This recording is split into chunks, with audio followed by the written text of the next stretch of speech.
se o Drácula, o Frankenstein, o lobisomem, a múmia e o monstro da Lagoa Negra invadissem a sua cidade? E se a única esperança da humanidade fosse um grupo de crianças nerds apaixonadas por filme de terror? Muito antes de Stranger Things e um pouquinho depois de Os Goonies, surgiu uma pérola dos anos 80 que pouca gente conhece, mas que merece todo o nosso reconhecimento. Eu, a Louca nos Monstros, de 1987. Um dos filmes mais divertidos, nostálgicos e subestimados da época.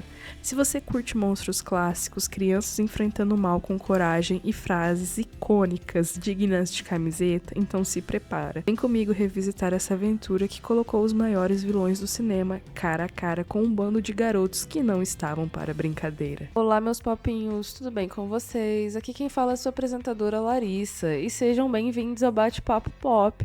Aqui vocês encontram listas de indicações de filmes e séries, resumos de episódios e muitas novidades do mundinho pop. Se você é novo por aqui, não se esqueça de se inscrever e ficar por dentro de todas as novidades. Lançado em 87, The Monster Squad, ou Deu a Louca nos Monstros, como que ficou conhecida no Brasil, é um daqueles filmes que marcaram uma geração. Dirigido pelo Fred Decker, o mesmo de A Noite dos Arrepios, e com o roteiro de Shane Blake, Máquina Mortífera e Homem de Ferro 3, o longa reúne os maiores ícones do terror clássico. É uma mistura bem maluca de Goonies com Drácula, gente. A história começa quando o Van Helsing tenta destruir o Drácula usando um amuleto místico, mas ele acaba falhando miseravelmente. No presente, conhecemos um grupo de pré-adolescentes viciados em monstros que formam um Monster Squad. O líder deles é o Sam, que leva tudo isso bem a sério, mas também tem um gordinho Horace que é perseguido pelos valentões da escola,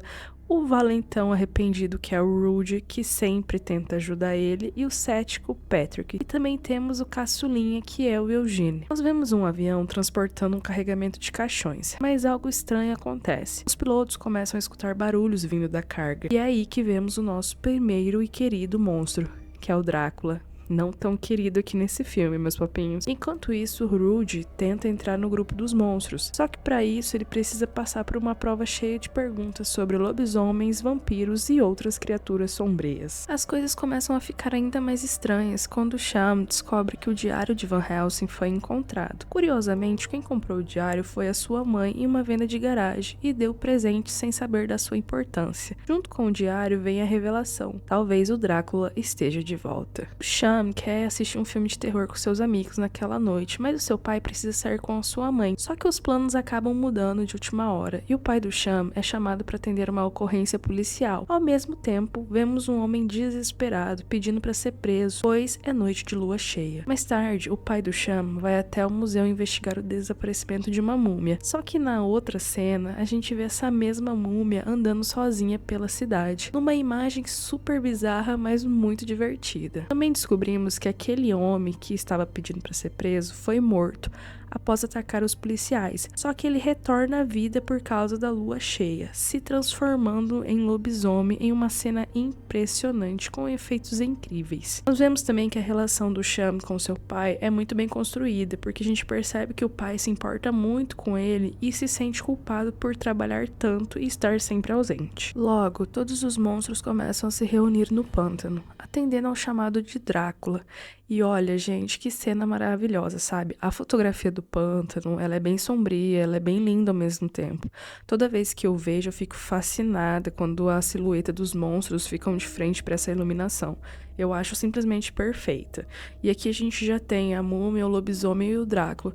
Só tá faltando o monstro do pântano e o Frankenstein. E eles aparecem. Em uma cena digna do filme do clássico dos anos 30, o grupo revive o Frankenstein usando raios.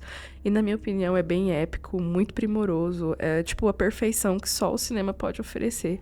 Toda vez que eu vejo essa cena, eu fico extasiada da forma como ela foi feita, porque ela foi muito bem feita. Claro, os monstros voltaram, mas as versões deles são completamente assustadoras.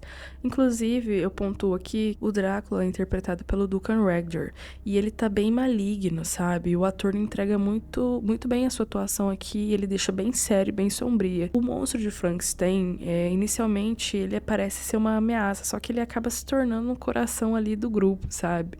A gente vai se apaixonando por ele. O lobisomem também, ele é interpretado pelo John Grice, que vive esse tormento, então todo momento que que ele precisa e que ele pode, ele acaba implorando pra ser trancado antes da lua cheia. O que dá um tom um pouco mais forte e sombrio, né? Porque apesar de tudo, ele não quer machucar ninguém. Quando os garotos percebem que os monstros são reais e que o mundo tá em perigo, eles decidem agir. E aqui a gente vai ver que vai nascer, propriamente dito, o Monster Squad. O Shan conta que o pai dele recebeu várias ligações do trabalho, que uma múmia desapareceu, um homem foi preso dizendo que era noite de lua cheia e que o Drácula voltou. E que se eles não fizerem nada, o mundo pode acabar por causa disso. Enquanto isso, o Drácula dá uma ordem ao Frankenstein, que é para pegar o diário do Van Helsing e mais. Se as crianças não entregarem o diário, ele deve matá-las. Isso mesmo, gente. Faz lembrar do primeiro Frankenstein dos anos 30 com Boris Karloff, né? No filme, ele é perseguido justamente pela morte de uma criança que depois a gente descobre que não foi bem assim. Com a ajuda de um vizinho, que é um alemão misterioso, chamado literalmente de Senhor Alemão, o grupo consegue decifrar o diário de Van Helsing. Eles descobrem que precisam de uma virgem para ler o encantamento capaz de banir os monstros. E claro, tudo isso tem que acontecer exatamente na noite certa, durante uma rara conjunção cósmica. O grupo entende que o Senhor Alemão não é nenhum monstro, inclusive ele mesmo disse: se eu fosse um vampiro, eu não teria nenhum tipo de reflexo. E nesse momento, o Horace ainda comenta com muita admiração que ele entende muito sobre monstros. E a câmera, nesse momento, mostra um tanto quanto discretamente o braço do Senhor Alemão, revelando as marcas tatuadas dos campos de concentração. E é uma referência forte, mas muito delicada, né? E é muito bem colocada. Fica claro que ele já conheceu um dos piores monstros que existe, que é o próprio ser humano. E aqui, gente, é opinião própria. Eu acho que é uma das coisas mais sagazes do filme, porque a irmã do Cham aparece dizendo que precisa mostrar algo muito importante, mas ele não dá muita atenção. Até que ela revela que ela tá com o próprio Frankenstein. Só que diferente do que eles esperavam, ele não ataca ninguém, muito pelo contrário. Ele segura a mão dela com uma simpatia e muita inocência. Na minha opinião, essa cena ela é linda, porque ela funciona como uma redenção do Frankenstein original, no clássico dos anos 30. Porque quem assistiu, né, vou dar um spoiler aqui, tem uma cena perto de um lago em que ele conhece uma garotinha e os dois começam a brincar com flores. Ele fica muito impressionado a ver as flores flutuando, porque ele não entende bem das coisas. Ele acabou de nascer. E aí ele coloca a garotinha na água, achando que ela também vai boiar. Só que infelizmente ela acaba se afogando e ele não entendeu o que aconteceu naquele momento. Na verdade, ele tem a mesma reação de uma criança que faz alguma coisa e que não entende o que fez. Já nessa nova cena, a gente vê o Frankenstein protegendo ela e cuidando dela com carinho.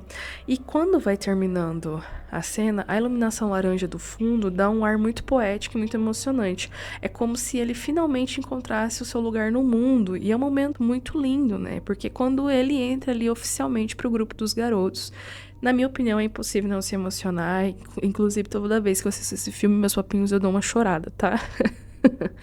O grupo se arma com estacas, balas de prata e um taco de beisebol, e eles estão prontos para enfrentar os monstros. E, gente, toda essa cena ela é construída em cima da música Rock Until You Drop, do Michael Sambelli.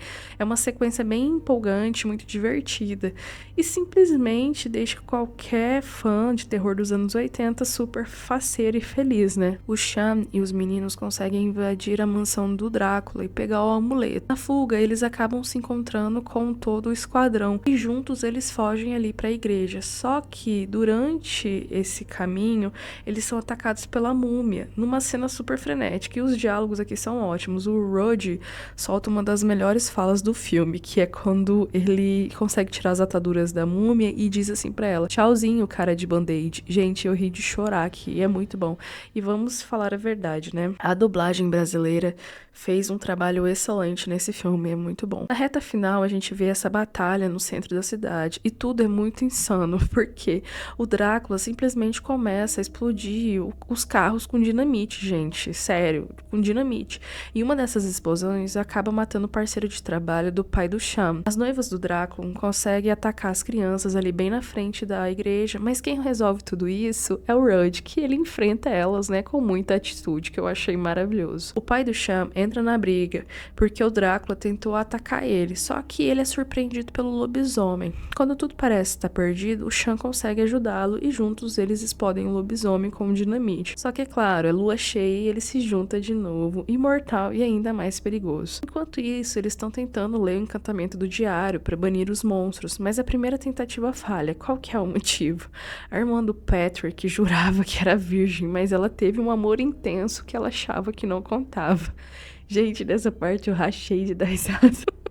Porque o ator que faz o Patrick coloca a mãozinha no rosto e fala assim: você achava que não contava? Como assim, cara? Eu acho muito boa. Só que aí a gente vê que o lobisomem atacou o Rudd e ele acaba resolvendo do jeito mais direto possível. Ele atira com uma bala de prata. Só que antes do lobisomem morrer, ele olha pro Rudd e agradece. E a gente percebe que ele tava vivendo num tormento muito grande, né? Então é um momento, assim, bem inesperado e eu acho bem tocante. E aí eles se lembram que a Phoebe é a irmã do Sean e ela é virgem, né? Óbvio. E que ela pode ler o encantamento. E ela lê assim, sabe? Com coragem, segurando nas mãozinhas e tremendo. Só que assim, o grande destaque dessa reta final é que o Frankenstein se revolta contra o Drácula e salva ela. No último momento, ele enfrenta ali o vampiro e se sacrifica para protegê-la. Que eu acho assim lindíssimo. E aqui é uma das cenas mais emocionantes do filme, porque quando eles conseguem fazer toda a magia, é aberta a porta do limbo, né? E quando ele é puxado, ele vai segurando o ursinho que a Phoebe deu pra ele. E assim, gente, é de partir o coração. Eu choro muito toda vez, porque eu acho muito fofo. E é ali que a gente vê que esse filme, ele é leve, é divertido e mostra também que tem muita alma, né? Porque tem essa questão do sentimento do monstro que virou herói. E a garotinha acaba chorando por esse seu amigo perdido, né? Deu a louca nos monstros foi muito subestimado na época, porque os estúdios não sabiam como vender esse filme. Era infantil, era terror, era comédia, era tudo junto. E o roteiro tem diálogo muito afiado, né? Os monstros são muito bem feitos, com a maquiagem do Stan Winston. Ele tá excelente, todas as maquiagens aqui são, assim, primorosas e as transformações. E as crianças também têm uma personalidade muito forte, cada uma, né? Você vê a diferença uma na outra. Eu acho que esse filme equilibra muito bem o humor com o terror, que era uma coisa bem rara ali na época, né? E além disso, traz temas como amizade, coragem, sacrifício, sem subestimar o público jovem, que tem a sua inteligência também perante esses problemas. Hoje, Deu a Louca nos Monstros é cultuado como um dos filmes mais queridos dos anos 80. Ele influenciou diretores como os irmãos Duffer, do Stranger Things, o J.J. Abrams, do Super 8. É aquele tipo de filme que, se você viu na sua infância, você nunca esquece. Porque ele mistura muito essa questão da nostalgia com o terror, né? Com essa aventura, que tudo que a gente queria viver quando a gente era jovem. Então, assim, ele é um filme maravilhoso. Se você curte essa nostalgia dos anos 80, né, que tem esse pingo de sessão da tarde, Deu a Louca nos Monstros é obrigatório para que você assista. Você lembra da primeira vez que você viu esse filme, ou se você não viu esse filme, assiste, vem aqui depois me contar. Então, meus papinhos, é isso, tá? Eu espero que vocês tenham gostado. Eu tô fazendo esses... Na verdade, meus papinhos, eu quero catalogar todos os filmes que eu assisto ou que eu assisti, trazer pra cá pra gente conversar sobre isso, tá? Espero que vocês tenham gostado e eu vejo vocês na próxima. Tchau!